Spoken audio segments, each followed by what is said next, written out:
The world we inhabit is not as free, or certain, or safe as you might think. The things that you believe to be unassailably evident are little more than shadows dancing behind a curtain, a masquerade crafted and dutifully upheld by an organization known as the Foundation. The file you are about to hear contains containment procedures, descriptions, testing logs, historical and in some cases first-hand accounts of the anomalous objects the Foundation serves to secure, contain, and protect.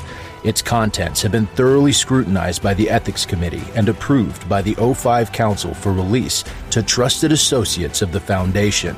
This is SCP Unredacted.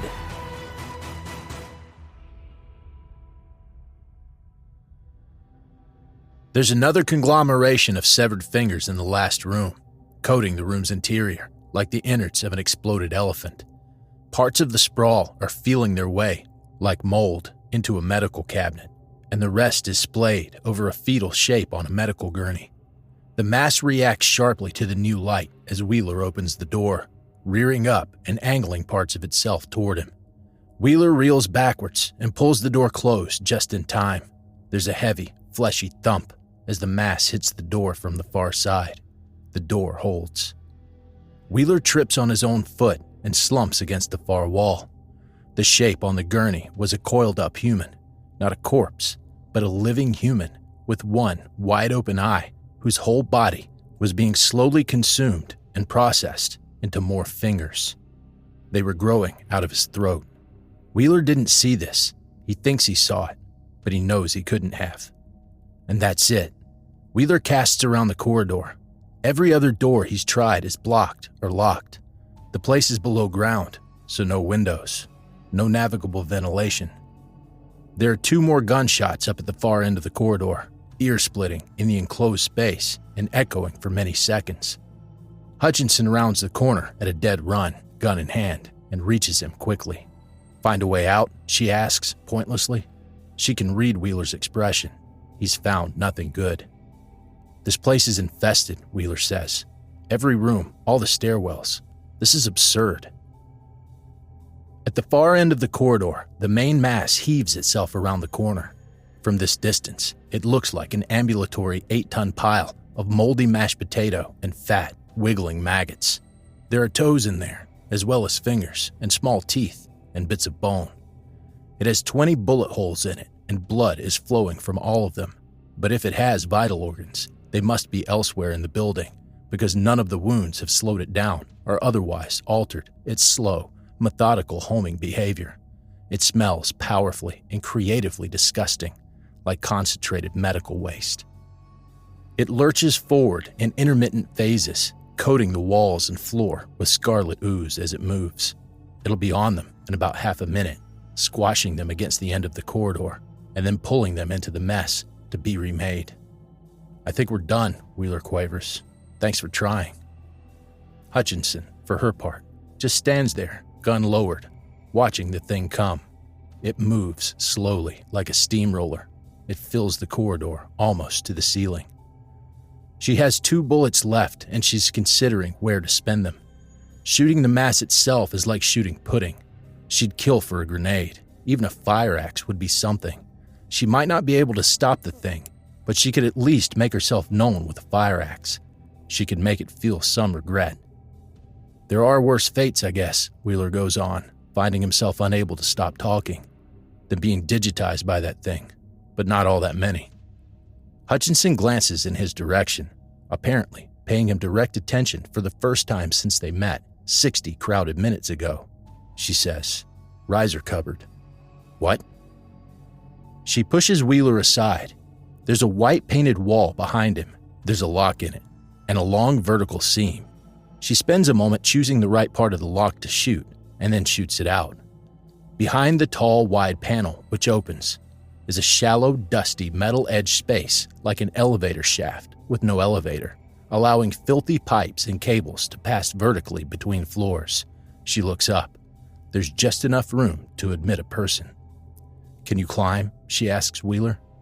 Without waiting for a response, she sheds her suit jacket, sticks a flashlight between her teeth, and hauls herself up into the darkness. After a brief moment of scuffling, there's another gunshot. The other riser-covered door. No, Wheeler finally manages. No, I can't climb. The mass is almost on him. He's transfixed by its motion. It's all too familiar, grasping behavior. I figured, Hutchinson calls down. A hand descends, a human one, with the conventional number of fingers. It's clear up here. Come on, I'm braced. Mind this lip here, it's metal. Come on. Wheeler keeps his own jacket on and buttoned. It's the only part of the situation over which he still has firm control. He has to jump to catch hold of Hutchinson's hand, and just as he jumps, the main mass lunges for him, crossing the last few meters in a rush and catching hold of him by one foot. He sees himself die. His sweating hand immediately starts to slip out of Hutchinson's.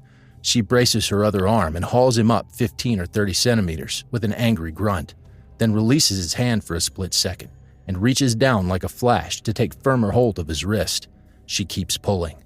The mass closes around Wheeler's foot like aggressive, proactive quicksand. He yelps and kicks at it with his other foot until it finally pries his shoe loose. The mass retreats for a second, taking a crucial moment to realize that its prize is not living flesh.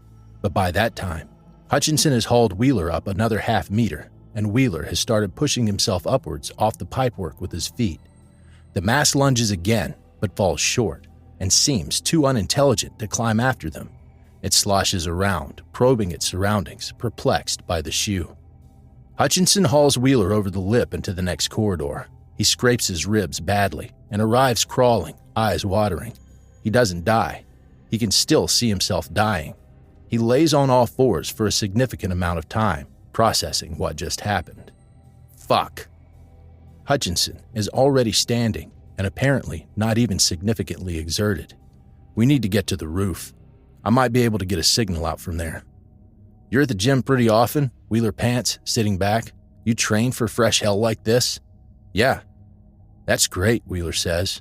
'Cause I play the violin. It's not quite as physically demanding as careers go. I mean, when you said you were a county health inspector, that was an enormous lie, wasn't it? Hutchinson ignores the question out of habit and waits impassively for the man to cool. This is asinine, Wheeler declares. This is brain damage. His skin crawls, and grotesque visions flood through his brain. Eventually, he recovers his breath and gets to his feet. He stands lopsided, so he takes his other shoe off and throws it back down the riser for symmetry. We need to get to the roof, Hutchinson says again. Wheeler blinks a long blink, then focuses on something around the corner. Something on the wall that Hutchinson can't see from where she's standing. Yeah, 1 second. He goes to it. It's a red panel, and pulls something down. Here, you were having no luck with the gun. Try this. It's a fire axe. He stepped on a rusty nail backstage after the show and came to the emergency room for a tetanus injection. While waiting, he slowly realized that more than half of the people waiting with him were clutching partially or entirely severed fingers. Bandsaw accidents, hands caught in car doors, hands trapped in door hinges, hands crushed in machinery. Every one of them unrelated. There was an epidemic of physical injury, which should have been impossible. And when he tried to bring it up with the medical staff, they didn't seem to understand what he was saying. And then he saw one of the fingers escape. He followed it as it wriggled away down a long corridor to a far corner of the hospital, to an open door that nobody in the hospital seemed to be able to perceive except for him, and into a different building where there were no people at all, just hundreds and hundreds of wriggling, exploring, slowly reproducing and lengthening fingers. He slammed the door and tried and failed to get someone, anyone, staff or patient, to see what he was seeing. He found a payphone and dialed for emergency services and ordered off the menu, asking for emergency industrial scale pest control or hazardous containment or psychic support or something. And there was a long pause, and he was connected to what was either a very measured, dispassionate human or an impressively articulated robot operator. It told him to wait by the phone. An associate would be with him shortly. Marion Hutchinson arrived in person, slightly less than 15 minutes later. He showed her the door. They went a few paces inside, Hutchinson crouching and aiming some kind of flashlight or scanner at the finger worms. Behind them, something reached out and gently pushed the door closed with a click. They turned and saw what it was and ran. Hutchinson hacks her way through the last of the flesh-clogged stairwell. They're almost at the roof. This part of the distributed infestation doesn't seem to be mobile, although it is freakishly grabby. Wheeler stands 3 paces back from her, partly to avoid the backswing, but mostly so he doesn't have to watch. It's butchery, and it's grisly, and Hutchinson barely seems perturbed by it. She slices methodically until there are waterfalls of gore coming down the stairs and soaking her shoes and his socks, and she does it with the manner of someone trimming a hedgerow. Wunch. Crunch. Wheeler is shivering and starting to crash. If he doesn't stay still right in the middle of the stairwell, the remaining fingers tug at his hair and sleeves. In another few minutes, it may finally dawn on him that this is really happening. This is crazy. This is nuts, he says to himself over and over. What was that word you used back there? Hutchinson asks, suddenly. Wunch. Don't tune out. When the mass was coming down the hall, did you say digitized? Wheeler seems to change gear and wake up. Yeah, but in the old sense of the word. Digit, meaning finger, so digitized means turned into fingers. I just got it. She's smiling. He can tell from the sound of her words. Clunk. That's great. It is? What kind of violin music? What kind would you like? Yesterday's concert was Prokofyev's Violin Concerto No. 1, and a few other pieces, of course, but that was the main course for me. That was where I got my teeth in. Hutchinson stops hacking and turns around. She actually looks him in the eye. That piece is a nightmare. It's a challenge, Wheeler admits brightly. No, I mean it's chaotic. It's unlistenable. I can play anything you like, Wheeler states. Hutchinson appears to spend a moment considering this possibility. Bach? You could play some Bach? Just get me to a violin. Hutchinson thinks for a moment longer. She smiles and nods and goes back to hacking. And they hit the roof, and Hutchinson's radio finally works, and she calls everything in. She speaks in rapid keywords that Wheeler can't quite follow, although he can pick out his own name and hazmat, and a repeated word that sounds to him like a brand of cassette tape, memetics. It's very nearly dawn. This wing of the hospital is a few stories shorter than its main body, so rows of bright-lit wards look down over the roof, while the roof looks out over 2 sprawling car parks, and then greenery, and roads, and a faint dull red where the sun is due to come up. Hutchinson quickly ascertains that there's no fire escape from here. The intended fire exit from the roof is the stairwell up which they just came, so they'll have to wait for a helicopter, or, more likely and less romantically, a long ladder. Backup is coming, Hutchinson concludes. They have to come in from the next city over, so it could be a few hours. They'll have decontamination gear, antibiotics, blankets, tedious debriefing forms, you name it, but most importantly, coffee. Wheeler makes an inarticulate sound, the sound of one who could use the coffee, and after that, a drink. God, I have another concert today, he says. He sits on the thick perimeter wall, rubs his eyes, rubs his sore feet, and begins to shut down. You'll be there, Hutchinson says. The nasty part is over. You did well for a civilian. I've seen far worse. Worse than this? Hutchinson says nothing. I'm sorry. Wheeler opens his eyes again. He gestures at the mayhem from which they just escaped, the fire door, and everything it leads to. It's all still down there. You've seen worse than this? Hutchinson, again, says nothing. What is this? What happened here? At first, Hutchinson doesn't answer this either. She walks away across the roof and spends an entire minute staring at the forthcoming sun.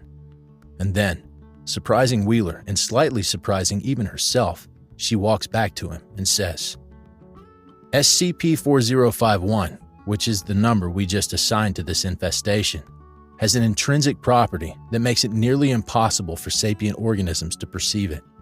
It's a form of camouflage. It's not invisible, it's a mental blocking effect. Information about it goes nowhere, it gets suppressed. People walk past this building every day of the week. They don't see what's blocking the windows. They walk past that door and don't realize it's standing open. It could have been here for decades. The researchers will get the whole story eventually. Wheeler finds in this explanation something he halfway understands. So, living Fnords? And this actually slows Hutchinson down for a second.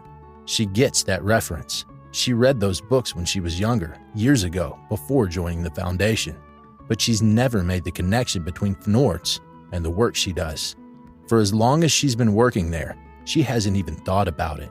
The irony is intense enough to burn. Yeah, she says. Except that you can see them, Wheeler says.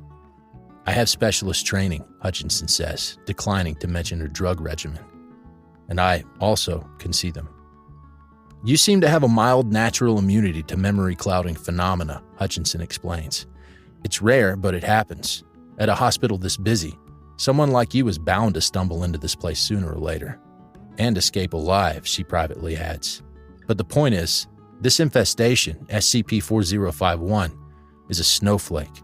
I don't mean that it's special and unique. I mean, it's part of a blizzard.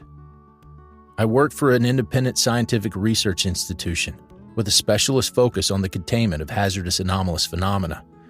We have an international mandate and formidable resources and unimaginable responsibilities. We watch the blizzard and we guard the little fire. We're called the Foundation. Wheeler's full attention is on her now.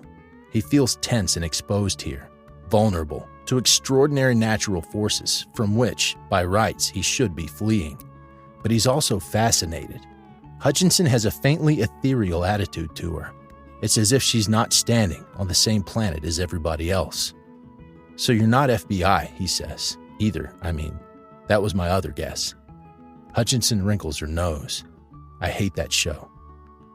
I don't believe I mentioned the show, Wheeler says, mischievously. They do everything wrong, Hutchinson says. A nerve has been touched. She shuffles irately. They don't have enough people. They don't trust each other. They don't spend nearly enough time on paperwork. Paperwork saves lives. But most of all, I hate the will they or won't they. For what, 5 years? It's forced. It's farcical. She glares at Wheeler. It doesn't take that long to know. You will or you won't. And then you do. Wheeler reads her expression carefully. You do? Yeah, Hutchinson says, smiling again. Yeah, I think you do. A distant, rapid thudding noise slowly becomes apparent. Hutchinson sees the source of the sound first and points. Backup's here. And it looks like we raided a helicopter after all.